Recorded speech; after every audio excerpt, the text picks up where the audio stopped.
जय श्री राधे कृष्णा। प्रिय कृष्ण भक्तों, कहा जाता है कि जीवन के अंतिम क्षणों में नारायण का नाम जपने से मोक्ष प्राप्त होता है। क्या यह सत्य है? तो दोस्तों हां, यह सत्य है। मृत्यु के समय ही मस्तिष्क शरीर से अलग होता है। इसलिए उस समय जो भी छवि इंसान मन में रखता है वह अगले जन्म का कारण बनता है। यह वैज्ञानिक सत्य है। आप यह स्वयं देख सकते हैं। यदि आप ध्यान दें, सुबह उठने पर जो आपके मन का पहला विचार होता है वह वही विचार होता है जो रात में सोने से पहले आपके मन में था। अब आपका मन किसी न किसी प्रकार के विचारों से इतना घिरा रहता है कि मृत्यु के समय आपको नारायण नाम का जाप करना याद भी ना आए। इसीलिए पूर्वजों ने कहा है कि भगवान को याद करते रहो, उनका नारायण नाम लेकर। हर रात सोने से पहले उन्हें याद करो। जब आप स्नान करो, भोजन करो, तब भी उन्हें याद करो और धन्यवाद करो प्राप्त हुए भोजन के लिए। कुछ नया कार्य शुरू करने से पहले उन्हें स्मरण करें, एक शुभ आरंभ के लिए। प्राचीन लोग बहुत ज्ञानी थे और उन्होंने इसे एक प्रथा बना दिया था। इसलिए जब कोई एक नई दुकान खोलता है, पहला काम जो उन्हें करना चाहिए वह है नाम स्मरण। हम सब यह करते हैं, है कि नहीं? हम यह आज भी करते हैं। हर व्यक्ति प्रार्थना करता है, चाहे बच्चे हों, बड़े हो या वृद्ध, पर वे भय के कारण ऐसा करते हैं। मैं कहूंगा कि भय के कारण नहीं, बल्कि प्रेम भाव से प्रार्थना करिए, एक गहरे आभार के भाव से। जब आप प्रेम और विश्वास के साथ प्रार्थना करते हैं, तब आप खिल उठते हैं। कोई नया कार्य करने से पहले भगवान का स्मरण करने में कठिनाई क्या है? आप ईश्वर का स्मरण किसी भी नाम के जाप से कर सकते हैं। इस कलयुग में एक बहुत ही सरल सुंदर साधन है जिसको कर लेने से यह जीव समस्त पापों से मुक्त हो जाता है। वह उपाय यह है कि निरंतर भगवान का स्मरण करना, उनके नाम को लेना, क्योंकि अजामिल जैसे पापी ने भी भगवान के नाम को लेकर उनमें मन लगाकर अपना कल्याण कर लिया। श्रीमद् भागवत में वर्णन आया है कि जब एक बार यमराज ने अपने दूतों से कहा कि मेरे दूतों, मृत्युलोक से उन्हीं नर नारियों को इस यमपुरी में लाना जो भगवान के नाम को नहीं लेते, भगवान के चरण कमल में प्रणाम नहीं करते, और जो नर नारी निरंतर भगवान के नाम को लेते रहते हैं, भगवान का स्मरण करते रहते हैं, वह नर नारी कितना भी बड़ा पाप क्यों ना किए हों, उन्हें यमपुरी में मत लाना, क्योंकि भगवान के नाम में इतनी शक्ति है कि महान से महान पाप राशि क्षण भर में नष्ट हो जाती है। भक्त प्रहलाद की रक्षा के लिए भगवान नृसिंह के रूप में अवतरित हुए और हिरण्याकश्यप से प्रहलाद के प्राणों की रक्षा की। मित्रों, आपको बता दें कि देवताओं के कार्य को सिद्ध करने के लिए भी भगवान ने मोहिनी अवतार लेकर दैत्यों से अमृत की रक्षा की। गजेंद्र दृष्टांत का उल्लेख करते हुए बताया गया कि जब मगरमच्छ ने अपने मुंह में गजेंद्र के पैर को पकड़ लिया तो गजेंद्र ने अपने प्राणों की रक्षा के लिए भगवान को याद किया। गजेंद्र का उद्धार करने के लिए भगवान ने श्री हरि का अवतार लेकर तुरंत ही उसके प्राणों की रक्षा की। जीवन में परमात्मा कितनी बार अलग अलग रूप में हमारे पास आते हैं, लेकिन हम उनको पहचान नहीं पाते। भगवान सर्वत्र व्याप्त है, लेकिन हम उन्हें देख सुन नहीं सकते। यदि हम साधना करें और भगवान कृपा हो तो कुछ क्षणों के लिए दिव्यता प्राप्त होती है और हम भगवान के दर्शन कर सकते हैं। आज लोग मंदिर जाते हैं और प्रार्थना करते कहते हैं कि भगवान हमारा एक काम कर देना, हम 1.25 किलो लड्डू चढ़ाएंगे। सच्चे मन से पुकारने की देरी है, भगवान तत्काल प्रकट हो जाएंगे। इसी तरह भोग विलास में रत विषयानुरागियों को भगवान की कोई भी कथा तृप्त नहीं कर सकती है। भगवान को नारियल, फूल, फल, मेवा, पैसे नहीं चाहिए, वे तो प्रेम के भूखे हैं। हम तो ये सब चीजें अर्पित कर देते हैं, लेकिन प्रेम अर्पित नहीं कर पाते। जीवन में विवेक को सदा साथ रखना चाहिए। हम परिस्थितियों के अनुसार विवेक का प्रयोग ना कर दूसरे के कष्ट को बढ़ावा देते हैं और स्वयं भी निंदा पात्र बनते हैं। मनुष्य को अपना चेहरा देखने के लिए जिस तरह दर्पण की जरूरत होती है, उसी तरह आत्मा को देखने मन रूपी दर्पण की जरूरत होती है। भक्ति में ही वह शक्ति है जो प्रभु को अवतार लेने मजबूर कर देती है। कथा सुनना भी एक प्रकार का तप है। जो कथा सुनते हैं उसके कष्ट अवश्य दूर होते हैं। अगर मनुष्य के कर्म अच्छे होंगे तो भगवान का साथ उन्हें अपने आप ही मिल जाएगा, क्योंकि जो इंसान अच्छे कर्म करते हैं उनके साथ भगवान स्वयं देते हैं। इंसानों की सोच में बस इतना सा ही फर्क होता है कि कोई व्यक्ति खुली आंखों से सपना देखते हैं तो कोई व्यक्ति बंद आंखों से। दोस्तों, आज इस वीडियो के माध्यम से हम उन बातों को जानेंगे जिससे आप एक ऐसी सोच विकसित करेंगे जिससे अपनी गरीबी को हमेशा के लिए समाप्त कर सकेंगे और फिर जीवन में कभी भी नहीं देखनी पड़ेगी। तो चलिए अब आपका ज्यादा समय ना लेते हुए वीडियो को शुरू करते हैं। वीडियो शुरू होने से पहले कमेंट में जय श्री राधे कृष्णा जरूर लिखें। दोस्तों, एक समय की बात है, एक गुरु और शिष्य साथ में कहीं जा रहे थे। चलते चलते वह एक बड़े से खेत के पास पहुंचे। उन दोनों को प्यास सताने लगी तो उन्हें खेतों के बीचों बीच एक टूटा फूटा घर दिखाई देता है।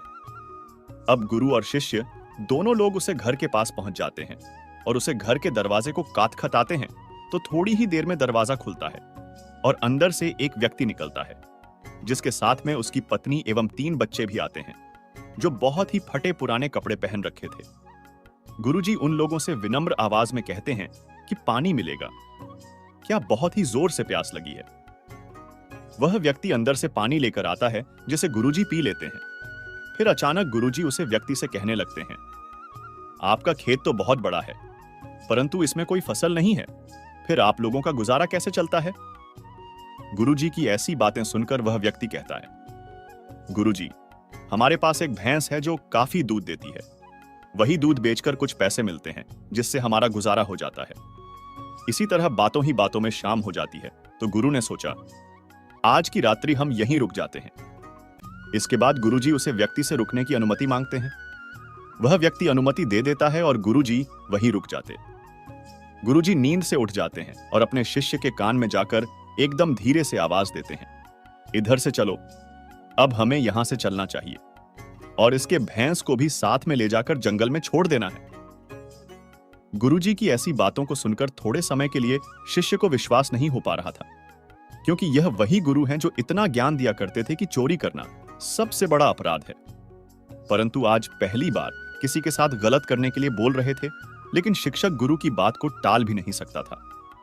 आखिर वह गुरु और शिष्य जंगल की तरफ उसे भैंस को लेकर निकल पड़ते हैं और उस भैंस को जंगल में ले जाकर ऐसी जगह में छोड़ देते हैं जहां से उसका वापस आना बहुत मुश्किल था।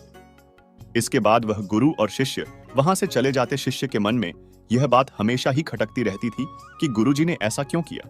लगभग 10 वर्ष गुजर जाने के बाद शिष्य ही एक बड़ा गुरु बनता है, तो उसके मन में विचार आता है कि क्यों ना उस व्यक्ति से मिला जाए जिसकी भैंस जंगल में छोड़ दी थी, और उसकी कुछ आर्थिक मदद ही कर देंगे ताकि उसकी आगे की जिंदगी खुशहाल हो सके।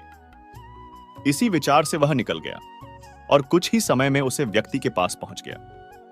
लेकिन वहां का दृश्य देखकर वह चकित हो जाते हैं, क्योंकि अब उसे खेत में बहुत से वृक्ष थे जिसमें बहुत सारे फल भी लगे हुए हैं और झोपड़ी की जगह एक विशाल घर था।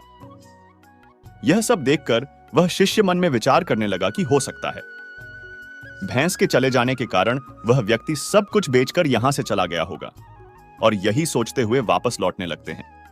तभी उसकी नजर उस व्यक्ति पर पड़ती है, तो वहीं से उस व्यक्ति के पास जाकर कहते हैं, शायद आप हमें ना पहचानते हैं, लेकिन कई वर्षों पहले मैं आपसे मिला था। तब वह व्यक्ति कहता है, मैं आपको कैसे भूल सकता है, आप तो उस दिन बिना बताए ही यहां से चले गए, और उसी दिन हमारी भैंस भी न जाने कहां चली गई, जो आज तक नहीं लौटी। कुछ दिनों तक मैं बहुत परेशान रहा, कुछ समझ नहीं रहा था कि अब क्या करें, परंतु जीने के लिए कुछ ना कुछ कम करना भी जरूरी था। इसीलिए मैंने लकड़ियों को काटकर बेचने का काम शुरू किया। जो भी पैसे मुझे मिले उसे मैंने अपने खेतों में खर्च करके फसल उगा लिया। फसल बहुत अच्छी हुई, जिसे मैंने फलों का एक बगीचा लगवा दिया, जिस बगीचे में बहुत अच्छे फल लगे, और आज मैं शहर का फल बेचने वाला सबसे बड़ा व्यापारी हो गया। लेकिन यह सब कुछ कभी नहीं हो पाता अगर वह भैंस यहां से नहीं गई होती, क्योंकि उसी भैंस के कारण मैं कोई दूसरा कार्य नहीं करना चाहता था। उसके जाने के बाद मैंने कार्य का दूसरा रास्ता चुना जिससे मैं पैसा कमा सकूं। लेकिन आज मैं अपनी जिंदगी से बहुत खुश हूं और शहर का सबसे बड़ा व्यापारी भी हूं। यही बात सुनकर शिष्य कहता है, यह कार्य तो तुम पहले भी कर सकते थे। तब वह व्यक्ति बोला कर तो सकता था, परंतु उस समय मेरी जिंदगी बिना मेहनत किए भी चल रही थी। इसी कारण मुझे कभी इस बात का एहसास ही नहीं हुआ कि मैं भी कभी कोई दूसरा काम कर सकता है। यही कारण है कि मैंने कभी कोशिश नहीं की।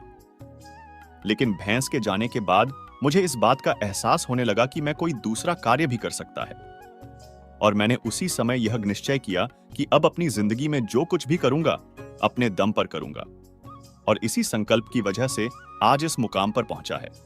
दोस्तों, इस कहानी को सुनकर इस बात को सोचना चाहिए कि कहीं आपके भी जीवन में कोई रुकावट नहीं है, और अगर कोई रुकावट है तो उससे आगे बढ़ने का प्रयास कीजिए। मित्रों, एक बार की बात है, एक गरीब ब्राह्मणी थी। वह रोजाना भिक्षा से जो मांग कर लाती, उसी से अपना पालन पोषण करती थी। परंतु एक बार उसे लगातार काफी दिनों तक कुछ भी भिक्षा से नहीं मिला। एक दिन पूरा दिन घूमते घूमते शाम को उसे खाने के लिए 2 मुट्ठी चने मिले। जब वह कुटिया में पहुंची तब रात हो चुकी थी। ब्राह्मणी ने सोचा, अब मैं इस अनाज को नहीं खाऊंगी। सुबह भगवान को भोग लगाकर ही इस अनाज को ग्रहण करूंगी। यह सोचकर कई दिनों से भूखी प्यासी वह ब्राह्मणी केवल पानी पीकर ही सो गई। रात में 2 चोर उस ब्राह्मणी की कुटिया में आए। उन्होंने बुढ़िया की कुटिया में सब जगह देखा, उन्हें कुछ नहीं मिला। परंतु अंत में उन्हें वे 2 पोटलियां मिल गई, जिसमें ब्राह्मणी ने दान से मिला हुआ अनाज रखा हुआ था। चोरों ने समझा कि इसमें ब्राह्मणी ने कोई धन छुपाकर रखा हुआ है। वे उसे लेकर वहां से भाग गए। इतने में ब्राह्मणी की नींद खुल गई। ब्राह्मणी ने देखा कि उसकी पोटलियां वहां पर नहीं है। ब्राह्मणी बहुत निराश हो गई। ब्राह्मणी ने मन ही मन परेशान होकर श्राप दिया, जो भी व्यक्ति मेरे उन चनों को खाएगा, वह भी मेरी तरह गरीबी का जीवन व्यतीत करेगा। चोर भागते भागते संदीपन ऋषि के आश्रम में पहुंच गए, जहां पर भगवान श्री कृष्ण और सुदामा विद्या ग्रहण किया करते थे। वहां पर आश्रम में जब उन्होंने लोगों को देखा तो वे लोग वहां से भाग गए। भागते भागते उनकी वह अनाज की पोटलियां वहीं पर छूट गई। जब सुबह भगवान श्री कृष्ण और सुदामा जंगल में जाने लगे, तब ऋषि पत्नी ने वे चनों की पोटलियां सुदामा को देते हुए कहा कि भूख लगने पर इन्हें खा लेना। सुदामा अंतर्यामी थे। वे जानते थे कि ये चने की पोटलियां ब्राह्मणी की है, और ब्राह्मणी ने इन चने खाने वाले व्यक्ति को गरीबी का जीवन व्यतीत करने के लिए श्राप दिया है। अगर मेरे मित्र श्री कृष्ण, जिन्होंने पूरी सृष्टि की रक्षा करनी है, वहीं अगर दरिद्र हो जाएंगे तो सृष्टि की रक्षा कैसे हो पाएगी? इसीलिए सुदामा ने सारे ही चने अकेले खा लिए और भगवान श्री कृष्ण को वे चने नहीं दिए। उसी श्राप के कारण सुदामा को गरीबी का जीवन व्यतीत करना पड़ा। महाभारत के अनुशासन पर्व में कहा गया है, दानेन भोगी भवति, यानी उदारता से भोग प्राप्त होता है। भूखा और गरीब आदमी घर के द्वार पर भोजन मांगने आए और उसे दुत्कार करके भगा देना महापाप माना गया है। श्रिय एता स्त्रियो नाम सत्कार्या भूति मिच्छता, पालिता निगृहिताश्च श्री भवती भारत, यानी स्त्रियां ही श्री अर्थात लक्ष्मी हैं। ऐश्वर्य चाहने वाले को इनका आदर करना चाहिए। जो पुरुष अपनी पत्नी के साथ बुरा व्यवहार करते हैं, उनके साथ कटु वचन बोलते हैं और मारपीट करते हैं, उन घरों में अधिक समय तक लक्ष्मी नहीं रहती है। पुराणों में लिखा है कि जहां गृहलक्ष्मी यानी घर की स्त्री का अनादर होता है, वहां अधिक समय तक देवी लक्ष्मी नहीं रहती है, यानी वहां गरीबी आते देर नहीं लगती है। मदिरा और जुआ को सर्वनाश का कारण माना गया है। इसका उदाहरण महाभारत में प्रत्यक्ष दिखाया गया है। जुआ खेलने के कारण चक्रवर्ती सम्राट युधिष्ठिर को अपना राजपाट गंवाना पड़ा और अंत में पत्नी तक को दांव पर लगाना पड़ गया। युधिष्ठिर को वर्षों भाई और पत्नी के साथ वन वन भटकना पड़ा। परस्त्री गमन को महापाप माना गया है। बाली से लेकर रावण तक और रामायण से लेकर महाभारत तक इसके अनेक उदाहरण मिलते हैं, जिनमें परस्त्री पर कुदृष्टि डालने के कारण धन संपन्न व्यक्ति भी दरिद्र हो गए। अहिल्या पर कुदृष्टि डालने के कारण देवताओं के राजा इंद्र को भी अपना राजपाट गंवाकर सामान्य मनुष्य की तरह भटकना पड़ा था। इसलिए शास्त्र कहता है कि ये 5 ऐसे महापाप हैं जो लोक परलोक और अगले कई जन्मों तक मनुष्य को दरिद्र बना देते हैं। इसलिए इनसे बचना चाहिए। प्रत्येक व्यक्ति के जीवन में अच्छे और बुरे समय आते रहते हैं। अच्छे समय की तो चर्चा सब लोग करते हैं, लेकिन बुरे समय के बारे में प्रायः सभी चर्चा करते हैं। अक्सर लोग कहते हैं कि मेरा समय बहुत खराब चल रहा है, समझ नहीं आ रहा कि क्या किया जाए, कैसे अपने बुरे समय को अच्छे समय में बदलूं। लेकिन सच तो यह है कि 2 चीजें ऐसी हैं जिसे बुरे समय में करने चाहिए। एक बहुत ही गरीब किसान था। वह था तो बहुत गरीब, लेकिन मेहनती और खुश था। वह रोज सुबह उठकर मंदिर में जाकर केवल 10 मिनट भगवान के आगे हाथ जोड़कर प्रार्थना करता था। उस किसान की पत्नी भी हर रोज उसके साथ मंदिर जाती थी। प्रार्थना करके वह सारा दिन अपने खेतों में काम करता। उसका जीवन बहुत अच्छा चल रहा था। अपनी मेहनत से वह कुछ ज्यादा तो नहीं कमा पाता था, लेकिन फिर भी जितना भी कमाता था उसमें से कुछ पैसे लोगों की भलाई में लगा देता था। एक उस किसान के गांव में बीमारी फैल गई। किसान का इकलौता बेटा बीमार पड़ गया। किसान के गांव में इस बीमारी की इलाज के लिए कोई अच्छा डॉक्टर नहीं था। पास के शहर में उस बालक को ले जाया गया। शहर के इस अस्पताल का इलाज बहुत ही महंगा था। उस बेचारे किसान के लिए अस्पताल और डॉक्टर का खर्चा आदि दे पाना बहुत ही मुश्किल था। किसान दिन प्रतिदिन हिम्मत हारता जा रहा था। एक दिन अस्पताल में बैठे बैठे वह इतना हताश हो गया कि वो जोर जोर से रोने लगा। साथ ही कहने लगा, पता नहीं किस चीज का बदला भगवान मुझसे ले रहे हैं। कभी वह खुद को कोसता तो कभी भगवान को, लेकिन किसान की पत्नी को भगवान पर अटूट विश्वास था। लेकिन किसान को आशा की कोई किरण नजर नहीं आ रही थी। अस्पताल के कुछ दूरी पर ही मंदिर था। किसान की पत्नी हर रोज उस मंदिर में प्रार्थना करने जाती थी, लेकिन किसान का मन प्रार्थना करने का नहीं करता था। डॉक्टर ने उस किसान से कहा, बच्चे के इलाज के लिए 10,000 रुपए की आवश्यकता है, पर किसान के लिए इतनी बड़ी रकम इकट्ठा कर पाना मुश्किल था। किसान की पत्नी अब भी मंदिर जाती थी। वह भगवान के आगे हाथ जोड़कर प्रार्थना करती कि उसका पुत्र ठीक हो जाए। एक दिन मंदिर में एक सेठ आया।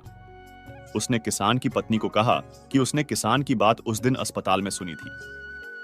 सेठ को बातों ही बातों में पता चला कि किसान को 10,000 रुपए की जरूरत है। इस पर सेठ ने अपनी जेब से 10,000 निकालकर देते हुए बोला कि उसके पास इतने रुपए ही हैं। साथ ही सेठ ने कागज पर अपना पता लिखते हुए कहा, अगर उनको और पैसों की आवश्यकता हो तो वे बेहिचक मांग लें। महिला ने उत्तर दिया, इस कागज की कोई आवश्यकता नहीं है। वो जानती है कि ये पैसे उसको किसने भिजवाए हैं। जिसने उसे ये पैसे दिए हैं वह परमात्मा उसका हमेशा ख्याल रखेंगे। इस कहते हैं अटूट विश्वास। ये सबसे जरूरी चीज है जिसे हम अक्सर खो देते हैं।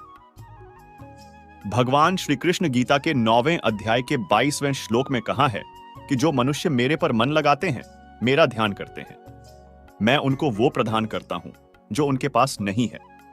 साथ ही जो उनके पास है मैं उनकी रक्षा भी करता हूं। इसलिए यह बहुत जरूरी है कि हम अपने बुरे वक्त में परमात्मा पर भरोसा रखें।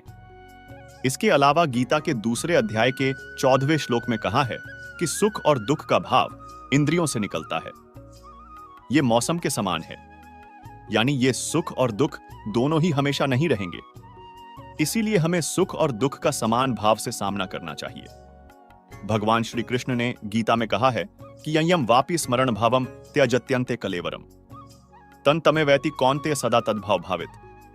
हे अर्जुन, जिस जिस भाव का चिंतन करते हुए मनुष्य शरीर का त्याग करता है वो उस भाव को ही प्राप्त होता है, क्योंकि वह सदा उसी भाव में भावित रहा है। हम रात को जिस ख्याल में सोने जाते हैं, सुबह उठते ही सबसे पहला ख्याल वही आता है, क्योंकि रात भर चित्त में वही ख्याल तैरता रहता है और अंत समय में व्यक्ति के मन में जो भाव रहता है, शरीर छोड़ने के बाद उसकी जीवात्मा उसी भाव में बनी रहती है। और यदि उसको नया जन्म मिलना होता है तो भी उसी भाव के आधार पर मिलता है। लेकिन अब प्रश्न उठता है कि अंत समय में व्यक्ति के अंदर भाव क्या होता है। इसके लिए कहा है कि जो व्यक्ति हमेशा जिस भाव में बना रहता है वही भाव उसको अंत समय में भी आता है।